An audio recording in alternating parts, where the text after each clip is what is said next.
Like, I'm happy every day. I really love getting up. I love working, and yet I sleep like a little baby. Very thankful being in the position I am, but it's not where I want to be. How does it feel to have the record for having the most New York Times bestsellers? First of all, I love it, but I want to break my own record, because what I believe is that every one of us, if you believe, I'm writing a biography now, so I'm deep into the Bible, but the Bible says in Ephesians that you're God's greatest masterpiece. Therefore, you're supposed to be a record breaker and a history maker, it says.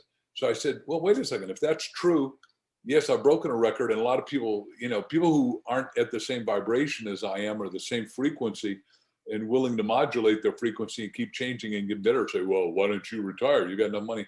Hell, I had enough money to retire at 31. I'm not 73, but I'm going to live be 127 for adoptions for renewal. The question isn't how little can you do to cool your jets.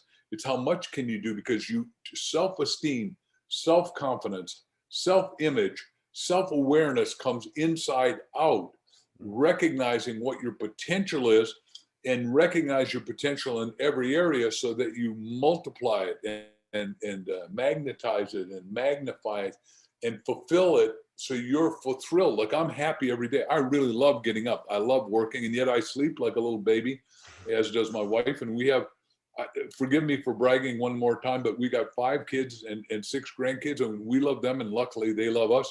We're having a time of our life, and I can tell you that I get probably 10 or 20 calls a day on different stuff, and usually I can help pretty quick with it. So I'm very thankful being in the position I am, but it's not where I want to be. I want, literally, if Solomon's the richest man ever, who's worth $4 trillion, you can go look it up and read, even in the Bible, why he got all that wealth, but and watch the films on Netflix. But the point is, he said, you're in my obligation as one.